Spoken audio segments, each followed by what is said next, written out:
Hi, gang. It's Patrick. And Adam. Coming up on today's episode, we give our spoiler-free review of Pixar's newest feature, Turning Red. As always, we discuss the latest Disney news, and we close out the show with some quick D. All that and more on today's episode of Gays Do the D. To all who come to this happy place, welcome.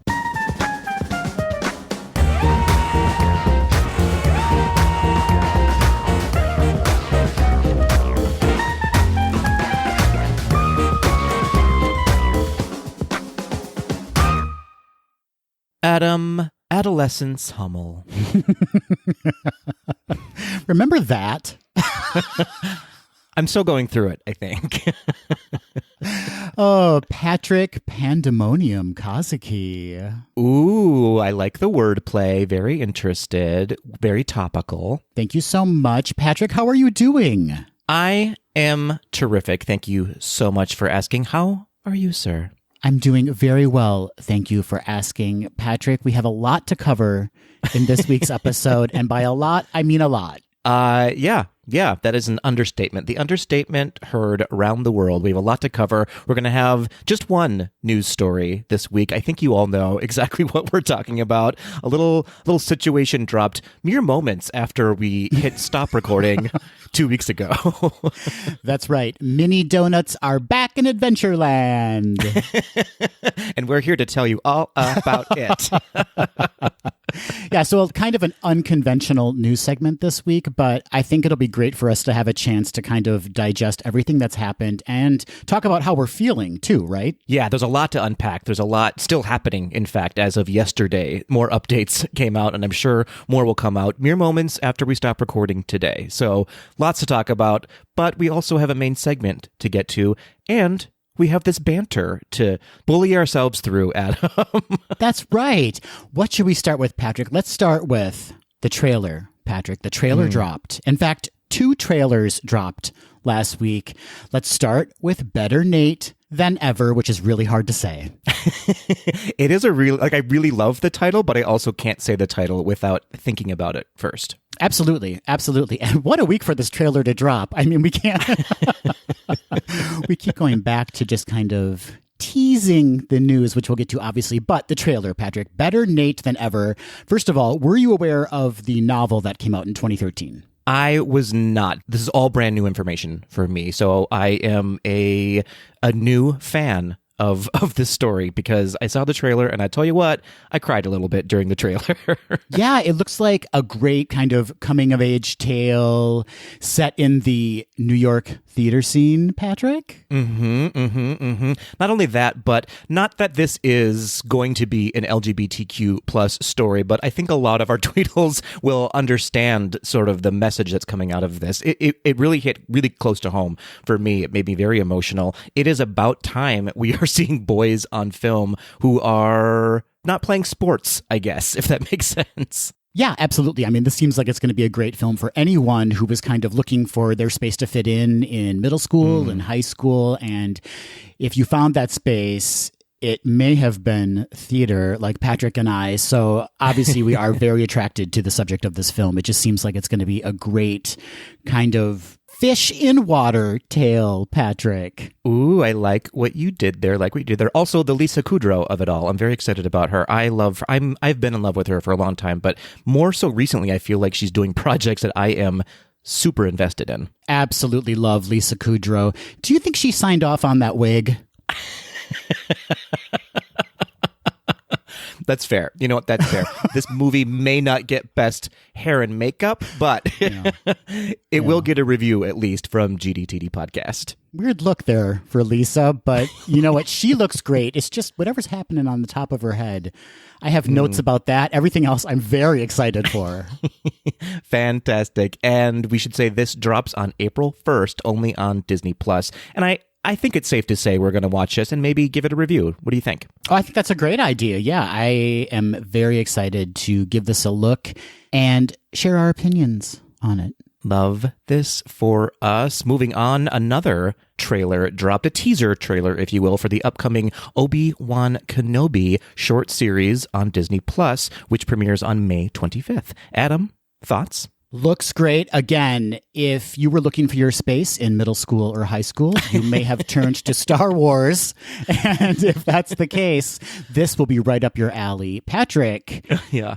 We are jumping back in time. We're going to explore whatever happened to Obi-Wan in the time between two of those original movies. I don't know which one. Are we going in between? Is this in between the first and the second, I'm assuming? Is that what we're talking about? Oh, I don't know, Adam. I'm confused about it all. They didn't release a lot of information. I'm sure it's out there somewhere when specifically this is, but what is it? It's an interquel? Is that what this is called? Actually, I'm going to correct myself. First of all, whatever word you just uttered was brilliant.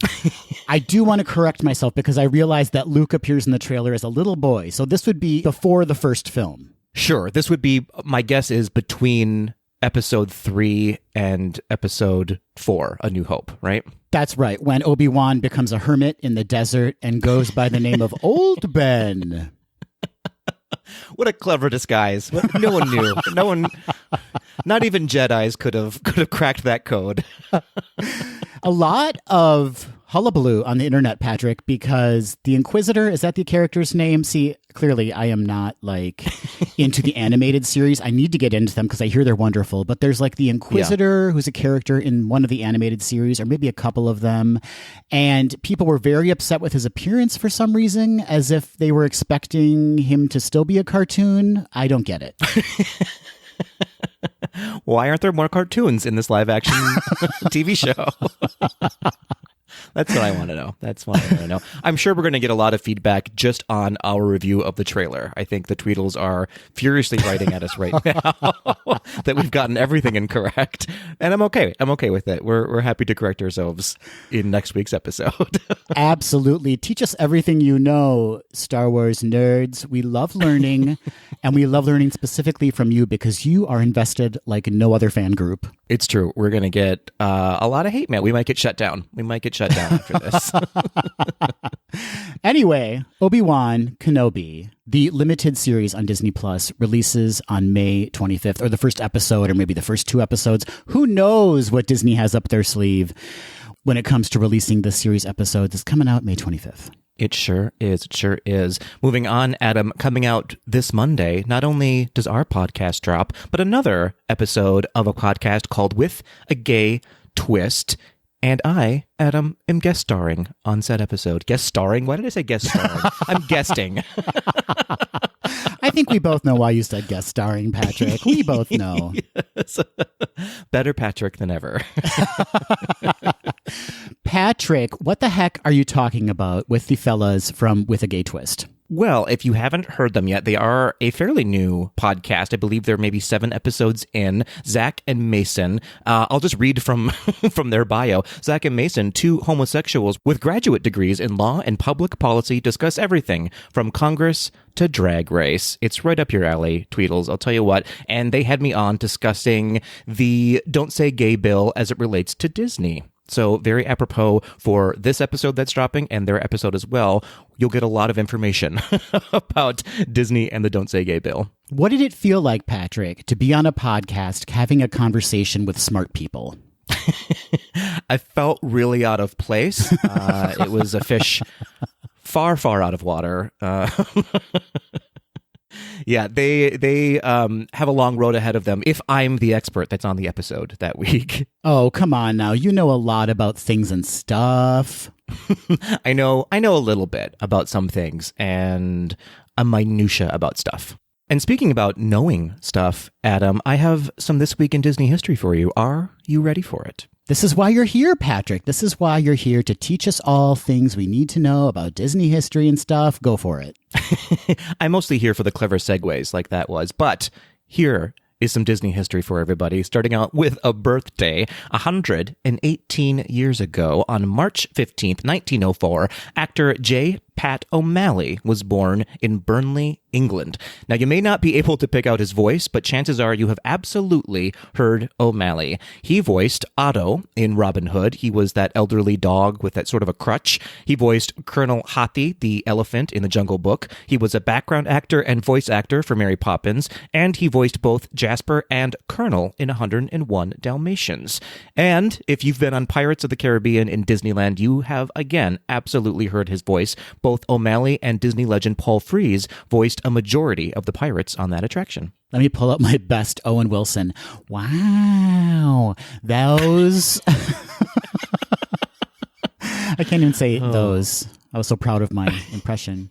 Those are some impressive credits, Patrick. Yeah, for sure. Not ones that you would necessarily think of right away when you think of Disney voice actors. But again, if you've seen classic Disney movies or been on Pirates of the Caribbean, you know who J. Pat O'Malley is. And with a name like J. Pat O'Malley, how could we not celebrate his birth this week of St. Patrick's Day? Oh, such a good point. Such a good point. Moving on, Adam, 63 years ago, on March 19th, 1959, Disney released its first ever live-action comedy. Adam, any guesses on what that movie was?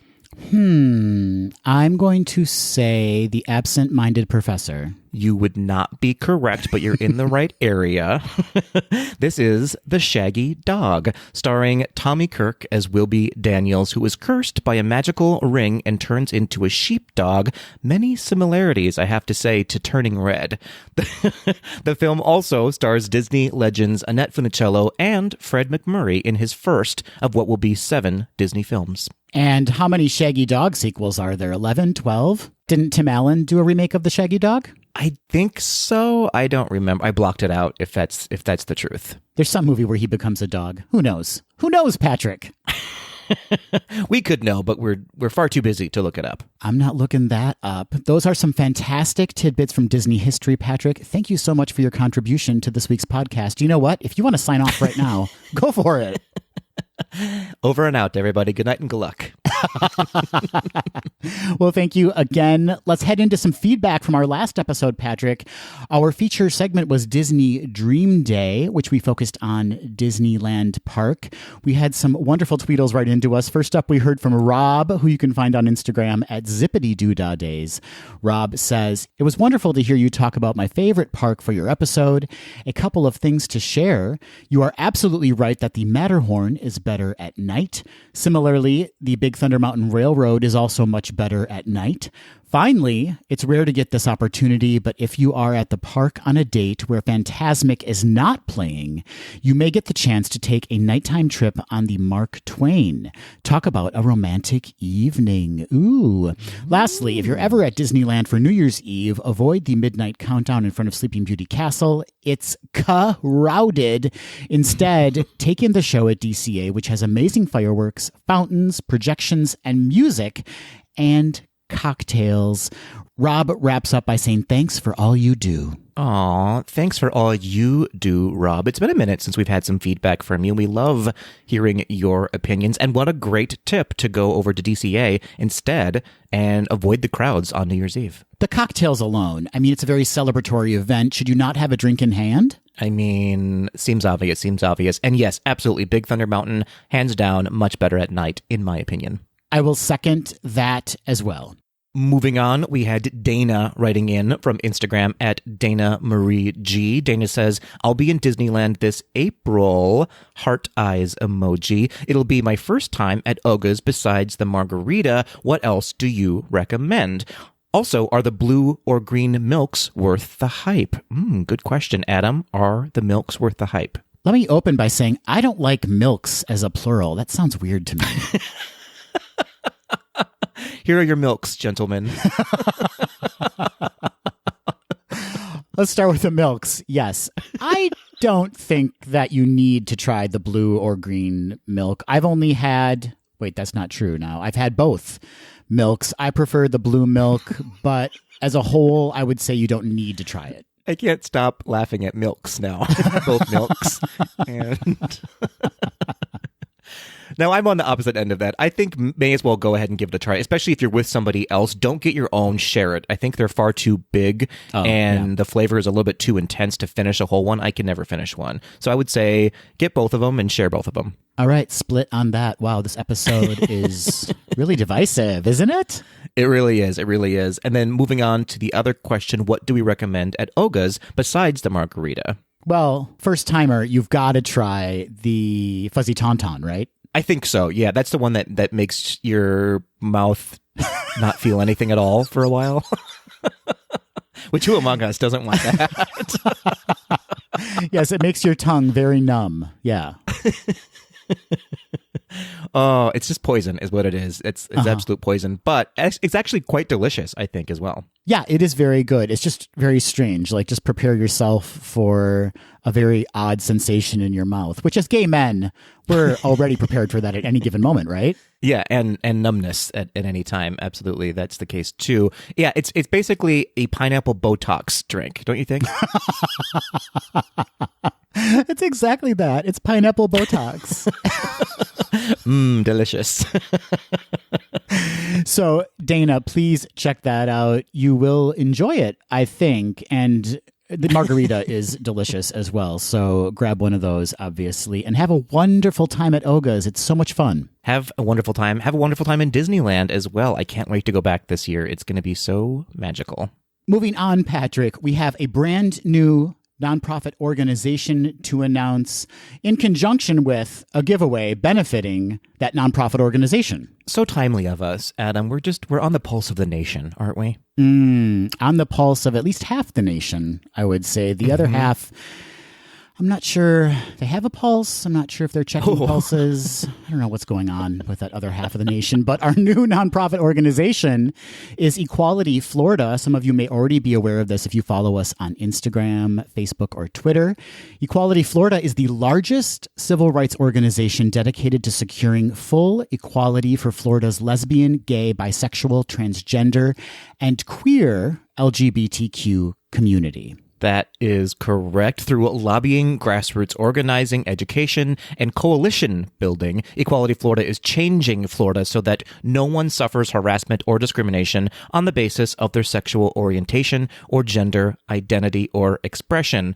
Boy, do they have their work cut out for them right now. Needed more than ever in this very moment. And Patrick, whenever I hear the word lobbying, I always associate it with like negative things that are being lobbied for, like oil or tobacco. But there actually is lobbying for really wonderful causes like LGBTQ rights. That's absolutely true. Unfortunately, they just don't get enough credit, or they're just not seeking the credit. They're actually just seeking justice is what they're doing. They're the good lobbyists. That's right. They're trying to do the good work and support those in our community. To learn more about Equality Florida or to donate directly, you can visit their website at eqfl.org. But wait, there's more ways you can help. That's right, folks. As you know, we here at GDTD have a merch shop. If you go on over to gaysdothedeed.com and click on that merch button, you will magically be whisked away to our merch shop where Adam has created an amazing Say Gay t-shirt line. It's really cute. It says a lot with saying very little. Oh, I love that, Patrick. Thank you so much. I appreciate it. And as I mentioned, as part of our new nonprofit organization that we're supporting through the sales of our merch store, we're going to be donating 100% of the profits we receive from every single merch item sold from our store to Equality Florida. And to celebrate that, as Patrick already mentioned, we have a brand new Say Gay t-shirt. You can also get it on a pillow, a mug, a laptop case, a sticker, a button. But we're going to be giving away a Say Gay t-shirt to one lucky Instagram winner and one Patreon winner. I love this. We're so generous, aren't we, Adam? Just so generous. We're doing as much as we can in the moment, Patrick. That's how I feel right now. Like, I think we could probably do more, but we're doing something which is hopefully going to help fund an organization which is doing something really big. We're doing a thing. We're not doing as much as we can, but we're doing something that we can do. That's true. That's true. So I imagine you're all just asking, get to the point, fellas. Get to the point. How can we win this t-shirt? I'll tell you how you can win this t-shirt. Head on over to our Instagram. That's at GDTD Podcast. Follow us. Like the post featuring the giveaway. Comment by tagging a friend, and you're entered to win. It's just that easy. The more people you tag, the more entries you receive. And if you want to obtain an extra 3 entries, go ahead and repost that post and tag at GDTD Podcast, or add it to your stories and tag us. Entries will be accepted up until 6 o'clock p.m. on Friday, March 25th. The winner will be contacted via DM shortly after that to obtain their shirt size and info, and their name will be announced in our Monday, March 28th episode. Patreon members are automatically entered to win in a separate patron-only giveaway, and the Patreon winner will also be announced in our March 28th episode. This giveaway is in no way affiliated with or sponsored by Instagram. True story, true story. And we should clarify, just in case you were wondering, not just the proceeds from the Say Gay t-shirts or merch will go to Equality Florida. Anything you buy from our merch shop, 100% of the proceeds are going to go to Equality Florida for at least the next 3 months. That's right, through June. So head on over, shop for a great cause, or bare minimum, folks, at least head over to Equality Florida and donate directly to them. Again, you can donate directly on their website at eqfl.org. Amazing, amazing. Adam, I'm not quite done talking about Florida, so what do you say you join me over in the news where we can talk more about this this state that's got us all in a state, you know? I'm laughing because the alternative would be crying, and I've done that too. Fair, fair. It's okay to cry through laughter or laugh through tears, Adam. What's that song? The Tears of a Clown? That's us. That's us right now. Let's just get to the news.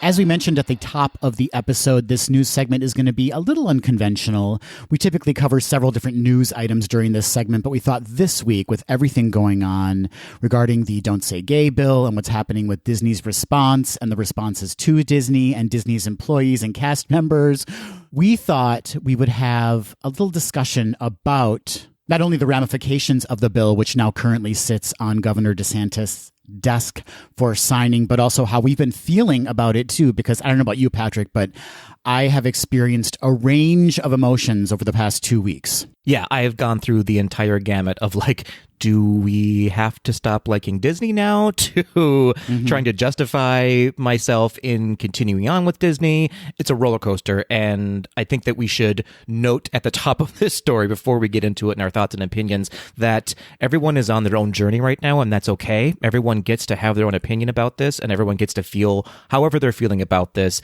And not only that, but something I've been trying to remember this year especially is that opinions and emotions are moving targets, and that's fine. You don't have to have the same emotion and opinion at any given time. Well said, Patrick. Thank you. Thank you so much. I think it's important to hear that we are not experts or the final word on anything. We are just coming at it from where we're coming from. And let's prove right now, Patrick, how little we know about this topic, shall we? Should we start there? Should we start with sort of unpacking what this bill actually is briefly? Yes, we should. So the bill is officially titled the Parental Rights and Education Bill, but critics, including us, have been referring to it as the Don't Say Gay bill. And last week it passed the Florida Senate. It passed on Tuesday, and the bill limits what classrooms can teach about sexual orientation and gender identity, and allows parents to sue schools or teachers that engage in these topics. Now, let's unpack what that means a little bit, because it's not super easy to understand. But there is a quote in the bill that sort of specifically targets the discussions that can or cannot be held in classrooms. And they use a quote saying, may not occur in kindergarten through grade 3 or in a matter that is not age appropriate or developmentally appropriate for students in other grades, accordance with state standards. Now, what does that mean? We don't really know. And I think that's the point, in they are being very vague in what they can deem age appropriate in school now, no matter what grade you're in. Right. It's very, very confusing, and I think it's designed to be that way so that it appears to have an overarching statement about sexual orientation and gender identity, but I think we all know what they're really focusing on here.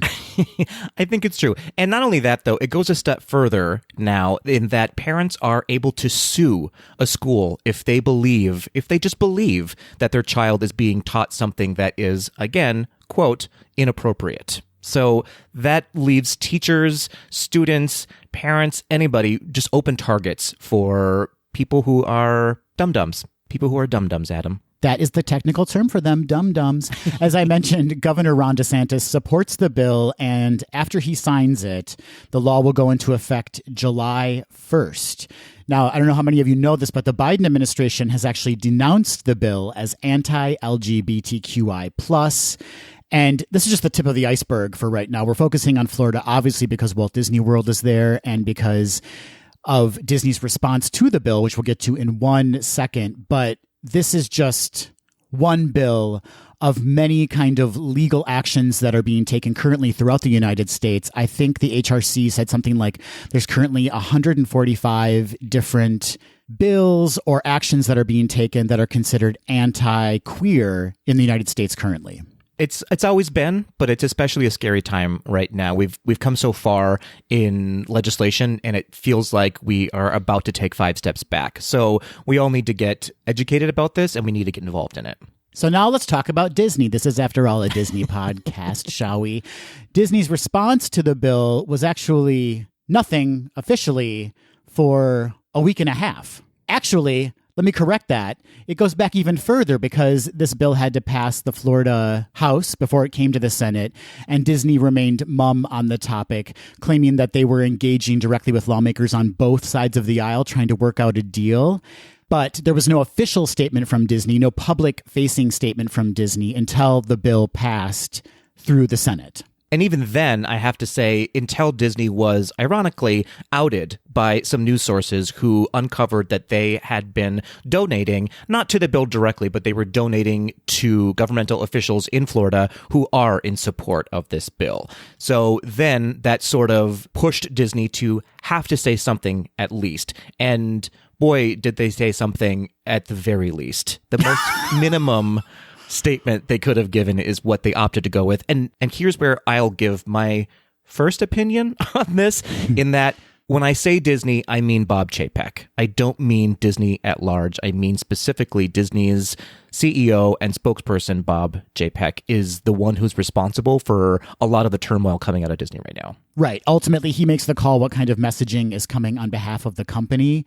And while we heard a lot from Disney higher-ups like Josh D'Amaro and Latondra Newton, positive messaging regarding the queer community, we, until last week, never got an official statement from Disney. That's right. There were a few company emails that went around from Bob Chapek stating that basically, and I'll just paraphrase it instead of quote him directly, but basically taking the stance that Disney is not going to get involved in public affairs like this and government issues and bills like this. Instead, they are hoping to fight the fight internally with the content they produce, which you could make an argument that they aren't producing enough content that really reflects the LGBTQ plus community. So that statement doesn't really hold a lot of water, in my opinion. Yeah, and you can say you're not getting involved, but when you're donating to politicians, you're already involved. And if you look back through Disney's history, even in 2016, Patrick, there was the bathroom bill in Georgia, the ridiculous bathroom bill that Disney took a stance against, right? And ultimately helped kind of keep that bill from causing great harm in the LGBTQ plus community. That's right. And in 2013, Disney signed on to the amicus brief that was opposing DOMA. So they actually do get involved.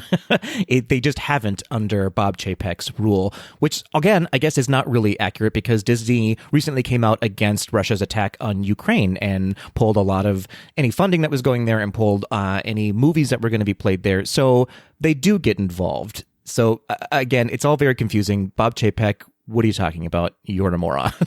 Very, very confusing, very disheartening to have had all of this back and forth and this internal messaging. And yet we heard from a number of cast members and creatives within the company who were posting to social media and saying how disappointed they were in Disney's response to the Don't Say Gay bill. And while they still felt a great love and affection for the company they worked for, they were ultimately let down by their employer. And we joined them in that as well. I think it's safe to say that both you and I and a lot of our tweetles went through these emotions as well of, can we really support Disney anymore if this is where they're going to be? So moving on, I guess, let's get through what's been happening. So finally, on March 7th, after a lot of, I would say, internal protest from the company, Disney aka Bob Chapek, did finally come out and make an official stance against this bill. I do want to quote him here saying, he says, quote, "I want to be crystal clear. I and the entire leadership team unequivocally stand in support of our LGBTQ plus employees, their families, and their communities, and we are committed to creating a more inclusive company and world." He goes on to say, "As we have seen time and time again, corporate statements do very little to change outcomes or minds. Instead, they are often weaponized by one side or the other to further divide and inflame. Simply put, they can be counterproductive and undermine more effective ways to achieve change." Now, with that statement, I guess I should correct myself. They weren't officially coming out against this bill. They were officially making a statement in support of the LGBTQ plus community, which again was not enough. All right, cut to Wednesday, March 9th. And I'm sure all of you are on social media. You may have been engaging in the discussions that were happening on social media. There were some surprising statements being made by Disney fans that truly shocked me. I'm not going to go into them now. It makes no sense to bring them up, but I was just really surprised with the kind of ardent support of Bob Chapek. I don't understand it. I don't get it. But I am my own person. Anyway, on Wednesday, March 9th, during the company's annual shareholder meeting, Bob Chapek was quoted as saying, "I know that many are upset that we did not speak out against the bill. We were opposed to the bill from the outset, but we chose not to take a public position on it because we thought we could be more effective working behind the scenes, engaging directly with lawmakers on both sides of the aisle." End quote. He also mentioned that he called Governor DeSantis to express his disappointment and concern and asked the governor to join him in a meeting with LGBTQ plus members of Disney's senior team in Florida to discuss ways to address their concerns. And at that time, Bob Chapek also pledged to donate $5 million to LGBTQ organizations, including the HRC. Which they refused. They turned down his donation, essentially saying that they would prefer to see meaningful action from both him and the Disney company on behalf of the queer community. That's absolutely right. And the plot thickens, everybody, because just yesterday, as of this recording, on March 11th, another email goes out to all of the employees from Bob Chapek. And I think we ought to read at least a little bit about this because it is, in my opinion, a pretty impactful statement. The email read, "Thank you to all who have reached out to me sharing your pain, frustration, and sadness over the company's response to the Florida Don't Say Gay bill. Speaking to you, reading your messages, and meeting with you have helped me better understand how painful our silence was. It is clear that this is not just an issue about a bill in Florida, but instead yet another challenge to basic human rights. You needed me to be a stronger ally in the fight for equal rights, and I let you down. I am sorry." Pretty impactful words, I have to admit. Yes, and now it's kind of up to us as Disney fans and supporters and financial contributors to kind of make a decision of where we stand currently and how we're feeling and how we choose to show our support for the company and ultimately Bob Chapek's decision, right? Agreed, yeah. And it should be noted that they did finally come out and say that they are ceasing all donations to political parties in Florida right now until they take a deeper review about where their political donations are going towards. Why wasn't that happening in the first place? I don't really know. But that is a big step, and it was a necessary step. And yet it's a step, in my opinion, that came a little too late. Agreed. There should have been an immediate review once that story was released. Now, we're not just kind of singling out Disney here because there are a number of giant organizations in this country that donate to both sides of the aisle. So they're donating to Democrats and Republicans. I don't fully understand the reasoning behind that unless they're like trying to get like environmental protections or some kind of kickbacks from different politicians. Like, I don't necessarily need to get into that because a lot of companies do that. But regardless, there should have been an immediate kind of pause on donations and a complete review of who they're giving money to once the story came to light. And I guess it should also be noted that we did say that they donated to all of the Republicans who were for the bill. They also donated to the Democratic parties who were against the bill. So I want to be clear, in my opinion, that Disney was not backing the bill. Disney was, however, financially supporting backers of the bill. You can argue that that's the same thing. I argue it's not, but that is, again, my opinion. Let me clarify that statement already. I argue it's not the same thing if it stops, right? If it keeps happening after you know, then absolutely shame on you. So I guess the question is, where do we go from here, Patrick? First of all, how are you feeling about this in this moment? There has been so much back and forth, including between the Walt Disney Company, Bob Chapek, and the governor's office in Florida, kind of these conflicting statements being made about what was agreed upon. Was the meeting agreed upon? DeSantis has said that Disney's taking money from China, which technically is true, but then Ron DeSantis is taking money from Disney, which is technically true. So it's become this really muddied situation. How are you feeling right now with where we stand with all these kind of statements flying around? Great question. It's tough. That's the best I can articulate it right now is that it's been a journey that I've gone on these past couple of weeks, and it'll continue to be a journey, my relationship with Disney as these stories evolve. My opinion right now is that Disney ultimately does a good job. That's my opinion, and I'll stick to it. I think that they have been on the side of equality for a long time, and before a lot of companies were doing it. They were for marriage equality. They were for same-sex health benefits years and years and years and years before those became law. So I don't feel unsupported by Disney. I do feel like they need to do more, though. I do feel like this is a moment for them to finally go, we get it. We see you, we hear you, and we're not going to let you down anymore. We're not going to let you have to do all the work. Now we're going to work with you and work for you. And I hope that's what happens. Remains to be seen, absolutely. And I want to double down on my statement that I'm disappointed in Bob Chapek. I'm not disappointed in Disney necessarily. I think Disney is the home of many LGBTQ plus and allies in their cast that are doing the good work, that are doing everything they can, and they stand for Disney's values. I'm not sure that Bob Chapek is yet. Remains to be seen. That's where I am. That's a lot of word soup, I know, but I'm on the side of wanting to believe that they're trying to do a good job. I agree with that. I think that for the longest time, Disney was kind of seen as its CEO. Like you think back to the Michael Eisner years when he would appear before Disney programming on The Wonderful World of Disney, and he was kind of the face of Disney. But if anything, this confusing, upsetting situation they found themselves in has really shone a light on the fact that Disney is not, in fact, its CEO. Disney is its creatives and all of the wonderful employees that really make up that company. And it's been so powerful to hear their messages over the past 2 weeks and for them to speak out against their boss, essentially, and say that, we have been completely let down. And this has really drawn attention to the fact that a lot more support needs to come from the top down when it comes to Disney's organization. Yeah, exactly right. As I was sort of alluding to, it can't just be the LGBTQ plus community members doing all of the work. It has to come from the top down. It has to come from Bob Chapek and the board at Disney.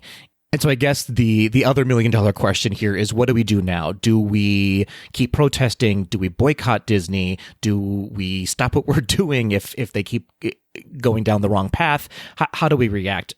What are your thoughts on that? Where are you on that journey right now? Well, I don't think it's an easy fix, that's for sure. And I think that it needs to hurt a little bit for Disney. And again, when I say Disney, I mean Bob Chapek, I mean the board, I mean those in higher up positions. There needs to be a little bit of a hurt for them. And whether that's financial, whether that's socially by continuing to speak out on this, there needs to be a bit of a strain put on them so that this doesn't become one of those news cycles where it's like 10 minutes and it's completely forgotten about. Yeah, absolutely. Absolutely. I agree. In my current opinion, I don't know that financially they're going to feel much of a hurt. I don't know if boycotting Disney is going to do anything.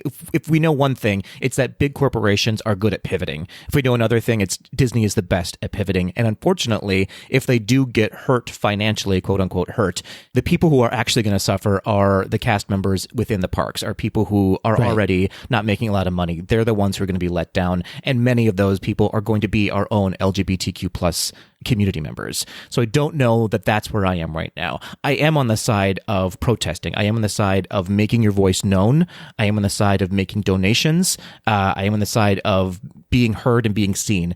The worst thing I think that we can do is eliminate ourselves from the conversation or from the parks and go, you know what, we're just not going to be there, because then it's not our park anymore. Then it's not our home anymore. And we have to stake that rainbow flag in the ground and let our voices be heard and let our bodies be seen. What about removing ourselves, though, from certain elements, like, for instance, merchandise? I've seen a lot of discussion online about the Pride merch that comes out every year, and people saying, you know what, this year I'm going to hold off on purchasing Pride merch because I don't quite feel the sentiment behind it is something that I can get behind. I don't feel that this actually represents Disney's position, and so this year it's not going to be for me. I can totally understand that. Let's remember that they do donate a lot of those proceeds to GLSEN from the Pride sales.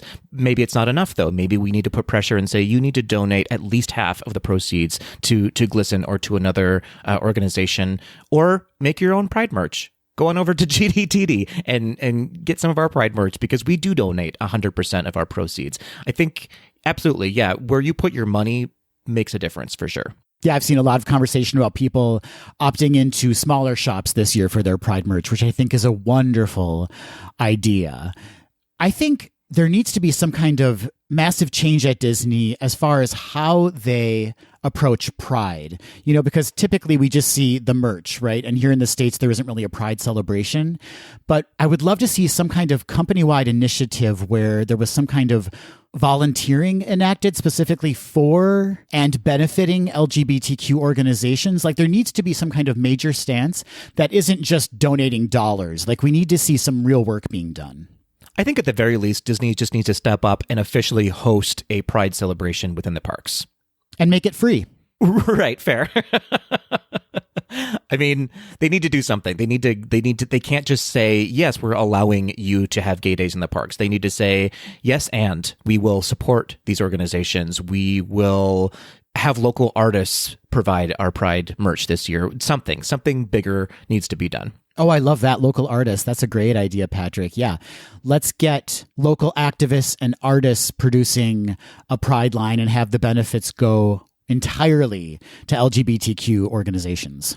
And again, folks, these are simply our opinions and where we are coming from. You, of course, as I said at the top of this, get to feel however you want to feel, and you get to react however you want to react. If that is boycotting, we absolutely support that and understand that. If that is donating your dollars, again, we absolutely support that. But I do think you can't do nothing right now. You have to do something. That's what we're calling on ourselves to do. That's what we're calling on Disney to do. That's what we're calling on all of our Tweedles to do. Do something. Share a post. Share your opinion on social media, but get the word out. And please reach out to us and let us know what your plan of action is, because you all are far brighter than we are, and I'm sure have wonderful ideas of how to get your message through to Disney. So please reach out to us. You can do so on social media. That's Instagram, Facebook, and Twitter at GDTD Podcast.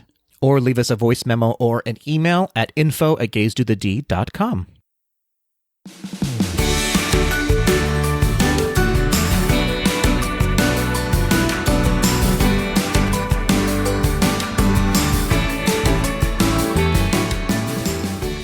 Adam, adolescents, Hummel, we need a pick-me-up. We've been talking about some terrible things in the news during this episode, and we need a pick-me-up, and I think I have the solution. Let's talk about puberty.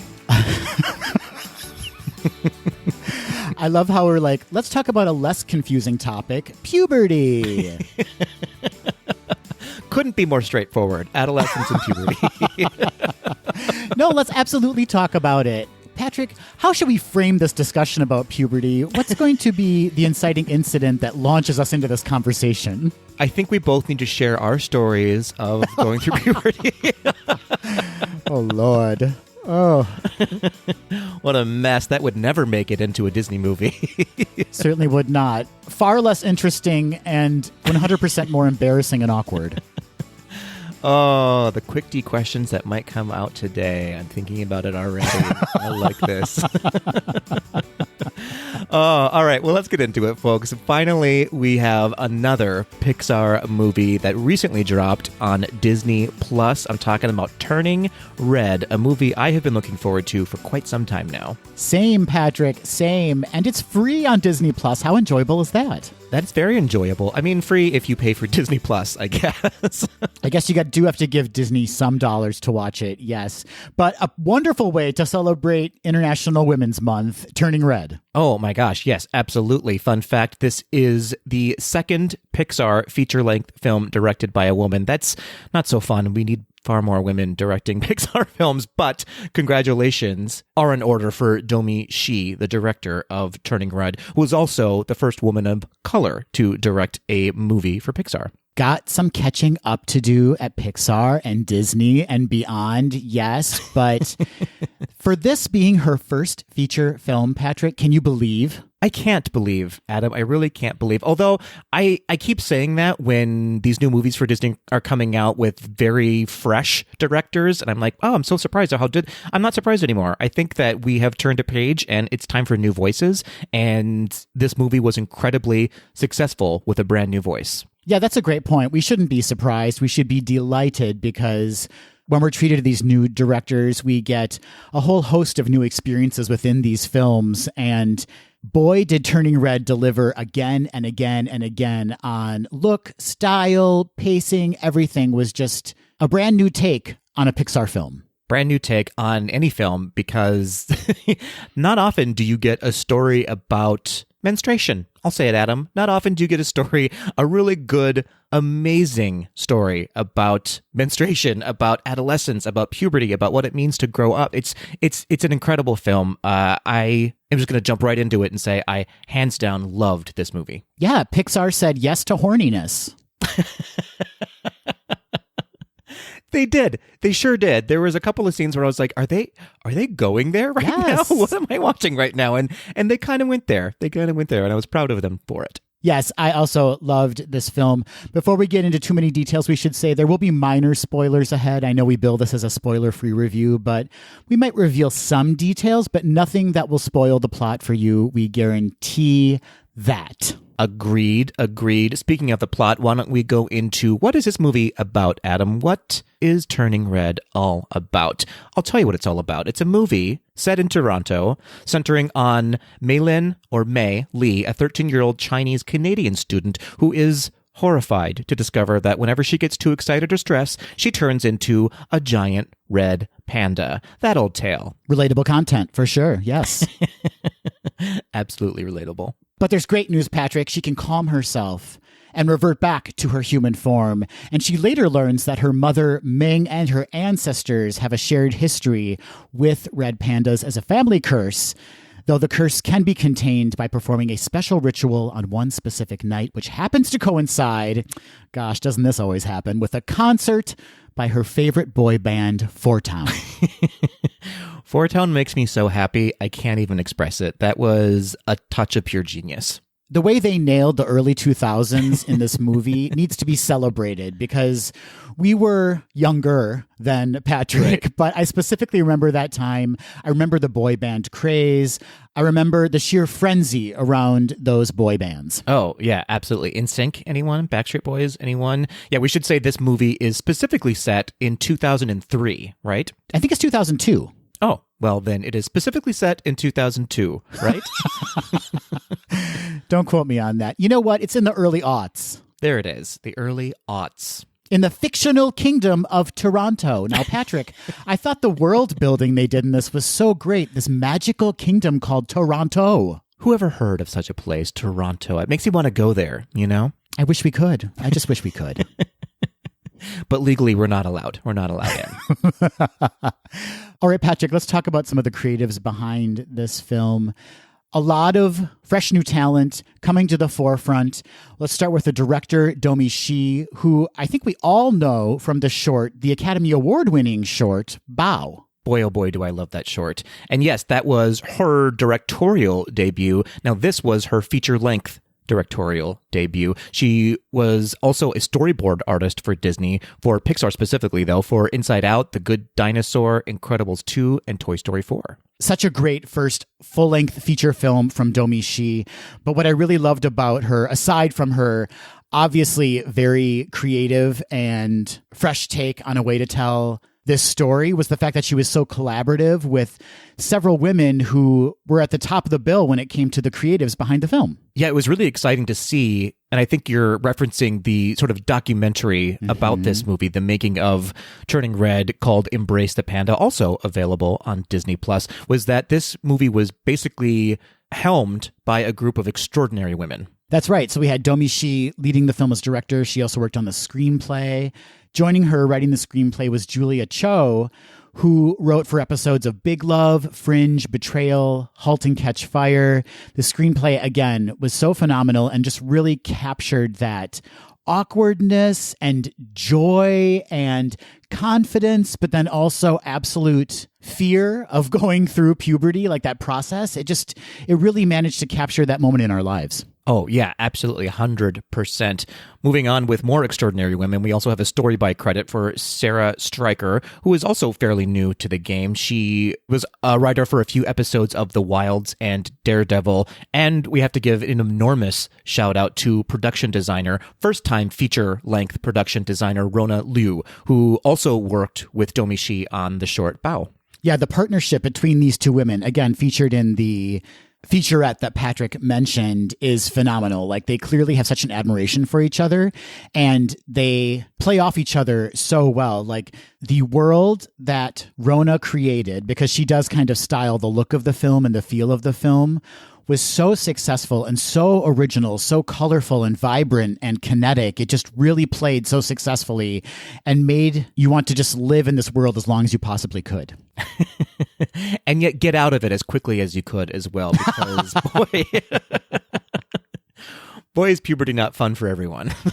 And then we should say the kind of seasoned professional at Pixar, Laura Meyer, who was behind the art direction for the film, had been there for quite a while and had worked on several successful Pixar films. So she was the one who was kind of the more steady hand behind this process, constantly reassuring those that were newer to the process or newer to this level of filmmaking. And she worked on Soul, Onward, Forky Asks a Question, Incredibles 2, Coco, Cars 3, Cars 2, Toy Story 2. It goes on and on and on. She is a seasoned veteran at Pixar. Seasoned indeed. And I want to also give a shout out to the composer for the music behind this movie, Ludwig Göransson. I think I'm saying his name correctly. Absolutely fantastic. Absolutely captured this moment in time musically. It was an incredible soundtrack. And really explored a lot of different sounds, right? Because there was kind of this nod to pop music of the time, but there was also a nod to Chinese culture, and there was also a nod to technology and sci-fi. Like, he really did cover a lot of different sounds within this one soundtrack. Absolutely. And anime and yes, video game sounds. It was incredible. Absolutely incredible. Well, since we just kind of touched on it, Patrick, let's talk about the look of this film, because it was heavily influenced by anime. I mean, there were moments that were just ripped from the headlines when it comes to anime. I implore all of you to watch Embrace the Panda, the sort of featurette documentary about this, because you will watch the director Domi Shi go back to her high school notebooks and drawings and writings and use those as influences for what's happening in the movie. And you can absolutely tell, and it absolutely brings you back to the early 2000s in such a lovely way, such a kinetic time that was, right? Yeah, and I mean, we're not really reviewing the featurette, but we keep talking about it because it is so impactful. But it's fun to see these women share the stories from that time in their lives, but then also what they're experiencing in their current lives, because part of this film was produced during the pandemic, so they were working remotely. Production designer Rona Liu is pregnant during the production. She gets married during the production. And it's fun to see how motherhood and their relationships feed into the making of the film. And, Patrick, on top of that, I need to mention one more person. We need to talk about Danielle Feinberg, who was the visual effects supervisor for the film. And again, we dive into her relationship with her partner. She's a lesbian and a new mother to 2 children. Twins, in fact. So all of this plays into the making of the film and really enhances the story and the message behind the movie. But going back to the look of it, Patrick, yeah, anime, video games, there's traditional 2D animation included in the film as well. It really is a grab bag of different styles that all kind of mesh together to create this really beautiful experience. And on top of that, there were some interesting moments of like reality as well. When the father is cooking, the food looks so realistic and so delicious. It was such an interesting use of that type of animation as well, mixed with this sort of colorful, cartoonish bubblegum world that they were creating. Yeah, I loved hearing the creators talk about how they wanted the world to be thicker, like rounder, and they wanted to see their own culture, their own people represented in these characters. Mm-hmm. Yeah, absolutely. Not only that, but layering onto what are very clearly animated characters, moments of reality as well, when they're talking about, oh, well, she should have moles. I have moles. You have moles. Let's not have perfect skin. We are talking about kids going through adolescence. No one looks perfect. And so we need to explore that. And in that, find the beauty of imperfections. Yeah, it was interesting to see how it was very stylized in moments. You're right. And then it went to very specific, kind of very realistic moments. It was so successful in that way and kind of walking that line. Well, let's move on to sort of the story of it all behind Turning Red. A lot of stories happening at the same time. I mean, one main focus story of a relationship between a girl and her mother, and also the relationship between a girl and her best friends, her sort of family outside of her family, if you will. Throw on top of that, we're talking about a girl going through puberty. Throw on top of that, we're talking about a whole generation going through adolescence at the same time. And on top of that, throw on the pressure of being a child who is constantly trying to win the trust and love of their parents. Boy, can so many people relate to all of these things. And boy, do they all happen at the same time. And what a confusing time that can be for anyone, really. Yeah, what I really loved about this was how sure of herself May was at the start of the story, which is something you don't really see in a Pixar film. Yeah. Like usually it's someone who's very conflicted or dealing with something from the start. But here we have a story where May absolutely knows who she is and is very confident in that. And then something happens. There's that kind of inciting incident that launches her into a new reality where she feels less confident, less sure-footed, and doesn't really know how to survive in this new world that she's a part of. And I thought it was so smart of them to explore that aspect of adolescence, because who among us did not have that moment when you were sort of ignorantly competent right. in yourself, and then all of a sudden puberty hits and you don't know what end is up anymore, and you're suddenly thrown into this world of everything is new, everything is different, my body is changing, my emotions are uncontrollable right now, and yet they handled it so beautifully in this movie, in that they explored the amazingness that actually is, and the superpower that puberty actually is. Yeah, so successful in the portrayal of a sudden awareness of your body, whereas as a child, you're just kind of completely unaware of your physical form and are all about the experiences you're having, and suddenly you have this weight thrust upon you of dealing with this meat sack you're stored in.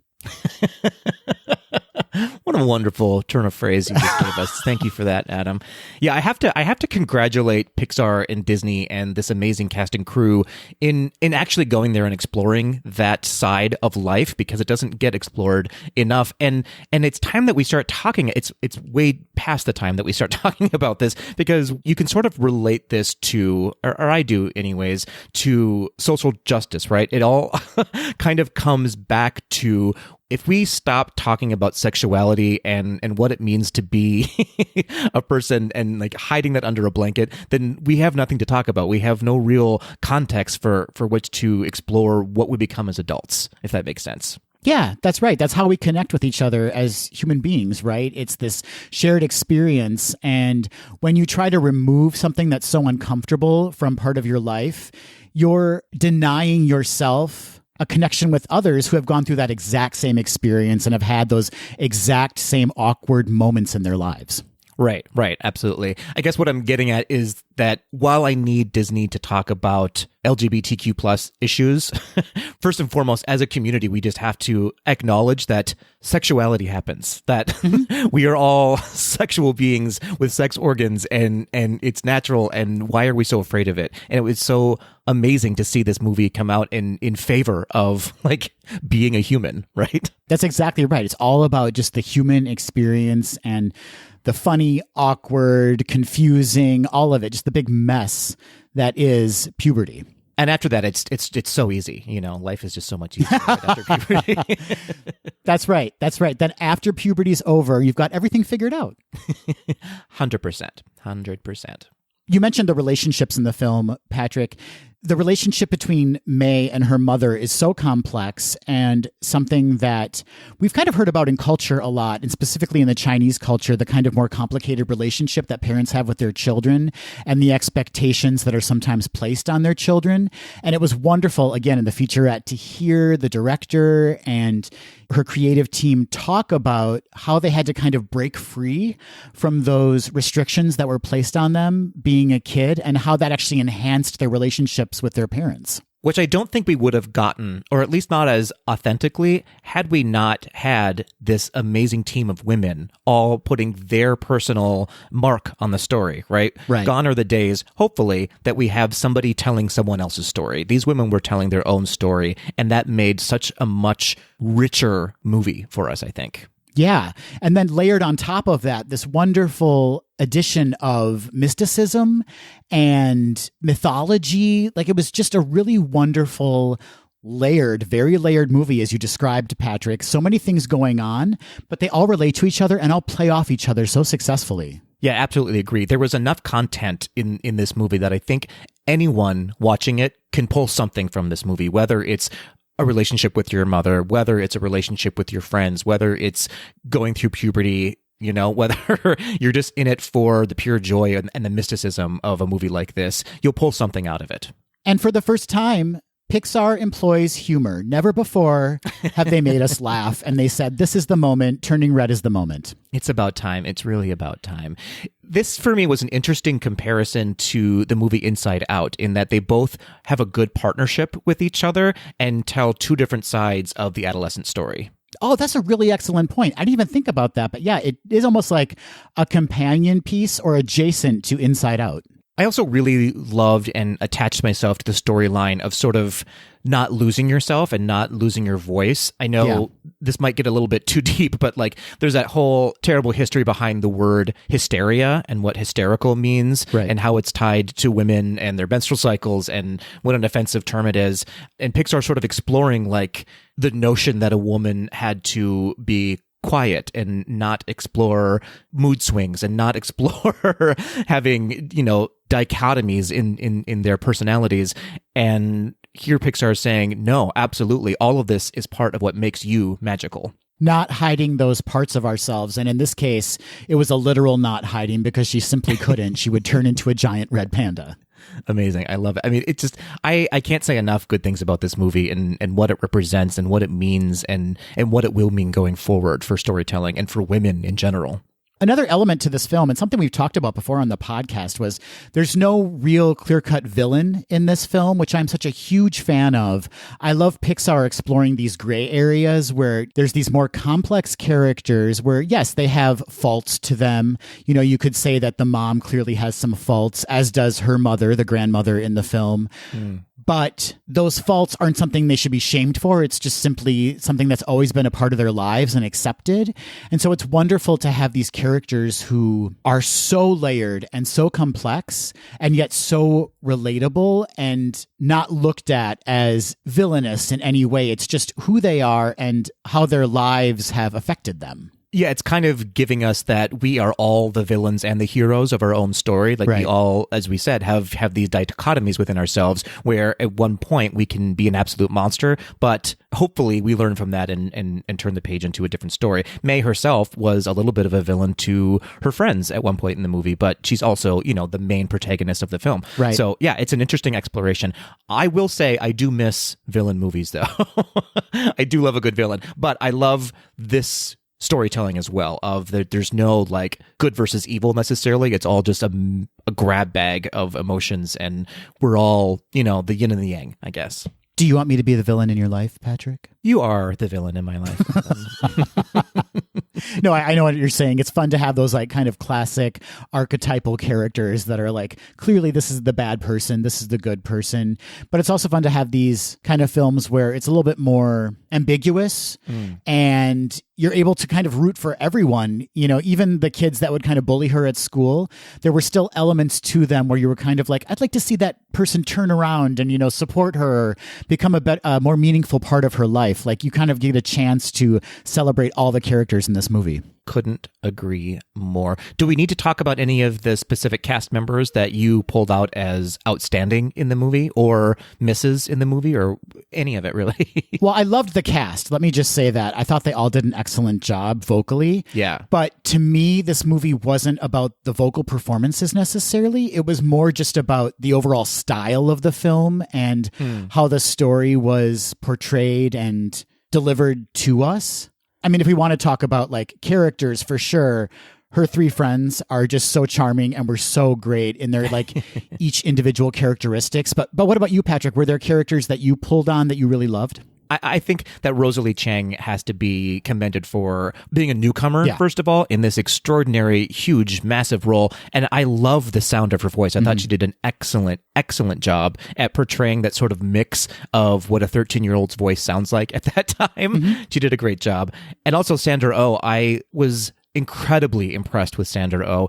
I know sometimes she can give a very specific performance, a Sandra Oh performance, if you will. And I thought that she sort of like stepped outside of her comfort zone and went to places that I haven't heard her go before. And I was incredibly impressed. Yeah, I agree with highlighting both of those women. Sandra Oh, Disney really has a thing for her, don't they?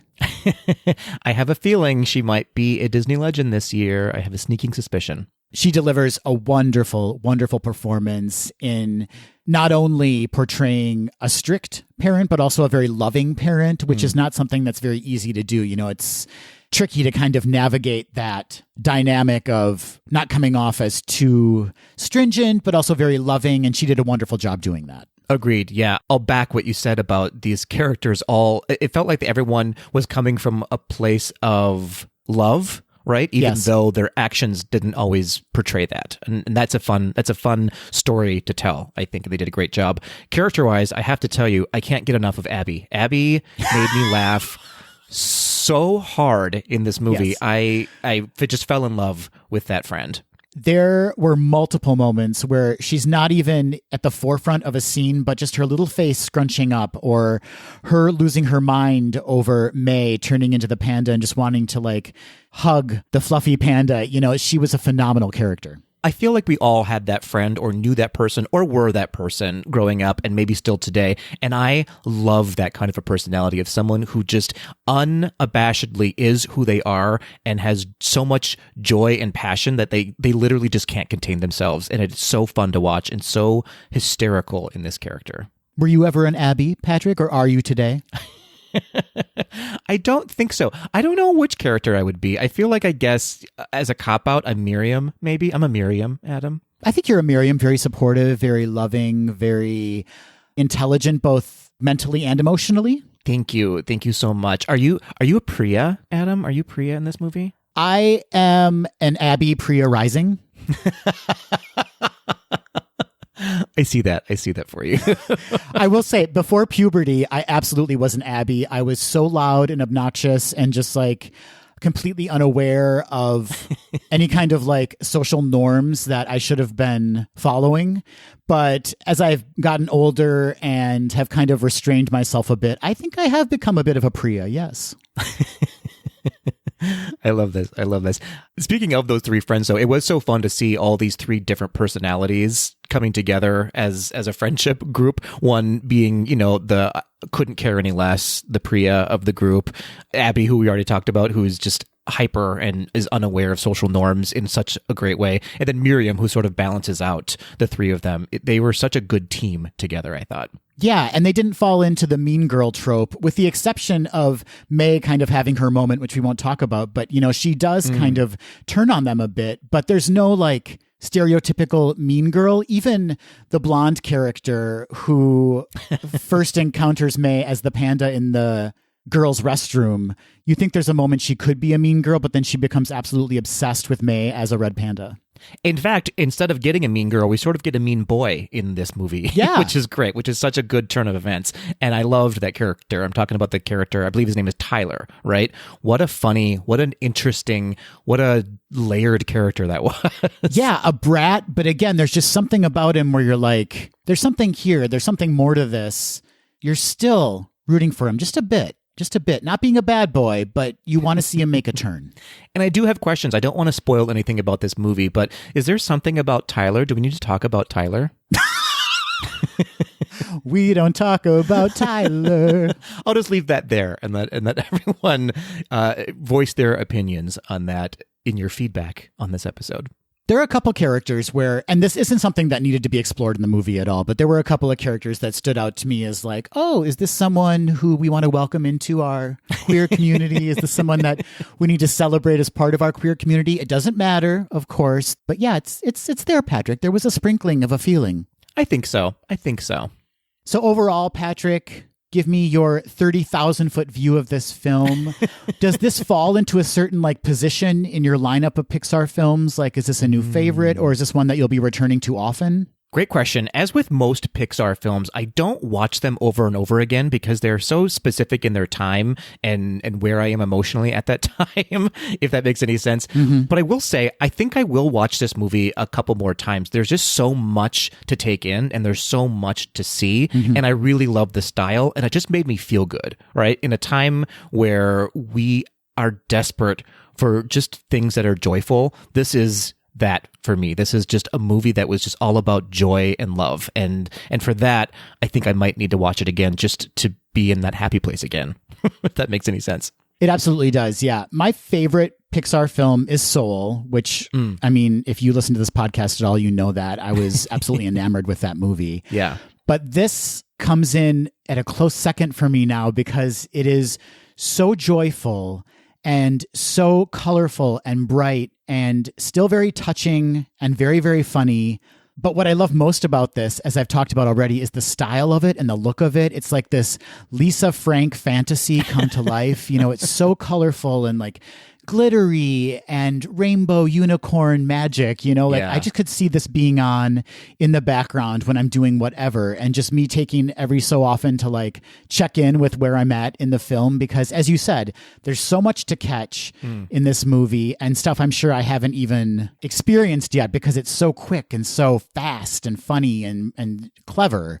So I think this will be something that I will go back to again and again. It feels like a repeat movie for me for sure. I feel like this was a good representation of all of Pixar captured in one sort of movie, right? It was a little bit Monsters, Inc. It was a little bit Inside Out. It was a little bit Soul. There was just a lot of Pixar elements that were added into one movie that just created such a lovely world. And I want to go back to that world. Well, Tweedles, do you want to go back to that world? Have you even experienced that world yet? Did our spoiler-free review make you want to experience that world? You certainly can if you have Disney Plus. And we would love to know all of your thoughts on Turning Red. Please reach out to us on social media. That's Instagram, Facebook, and Twitter at GDTD Podcast. Or leave us a voice memo or an email at info@gazetothed.com. Before we go, Adam, I just have to give a special shout out to Jordan Fisher. I love him so much. Oh, the lead singer in the film of Four Town. It's true, Robert. Boy, I was conflicted because I was like, oh, this is you're too young for me in this movie, but Jordan Fisher I can get on board with. It's just another Tom Holland Spider-Man experience for you, isn't it? I'm so conflicted. I'm so torn.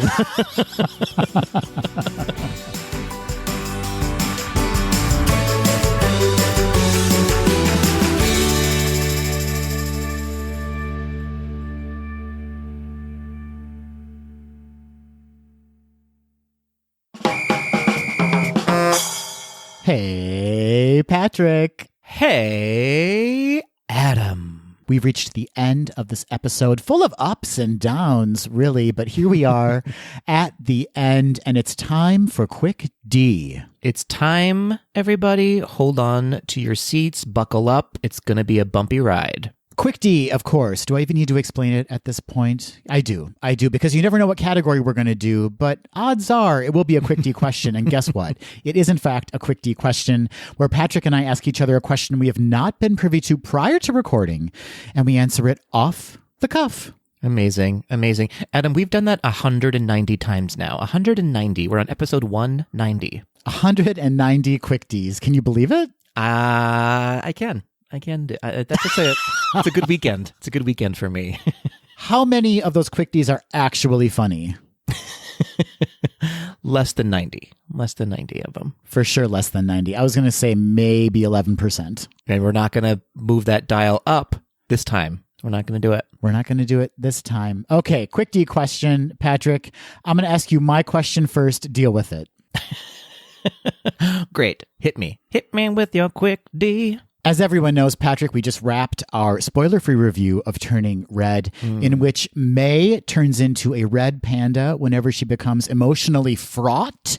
And Patrick, what I'd like to know is, what would you and what would I turn into if we were teenagers becoming emotionally fraught? What animals would we become? Ooh, great question. I feel like you already identify as a red panda, though, don't you? I'm just gonna put that out there.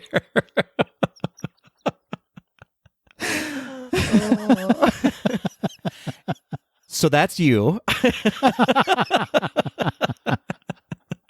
And I turn into a purple penguin. Oh, that's cute. Thank you. Thank you so much. A purple penguin. That's what I'm calling my time of the month. Oh, no. I'm going through my purple penguin, everybody. Watch out.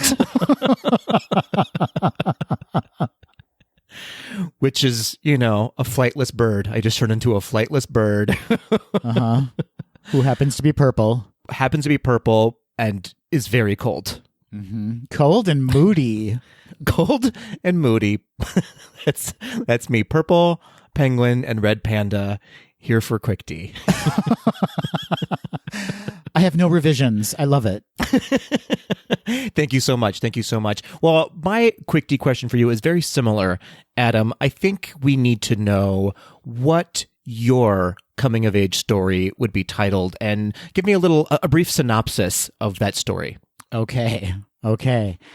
My coming of age story would be called AOL Chat. Chat Rooms, the musical. M for M Chat Rooms, the Adam Hummel story. I don't think any more explanation is needed, but if you want to, please give us some. I'd like to go into great detail. Disturbing, specific detail. Oh no. Oh, an M for M chat room, in which my screen handle would be Purple Penguin.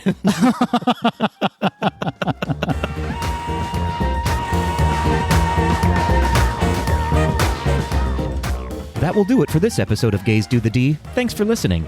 To become a patron of the podcast, visit our website at gaysdothed.com/donate. For a donation of any amount, you can receive exclusive Gays Do the D content and help us continue to bring you the very best Disney news and discussion. Continue the conversation after this episode on Facebook, Instagram, and Twitter at GDTD Podcast. Submit your questions or show ideas to info@gaysdothed.com. Have a great week, everybody. See ya real soon.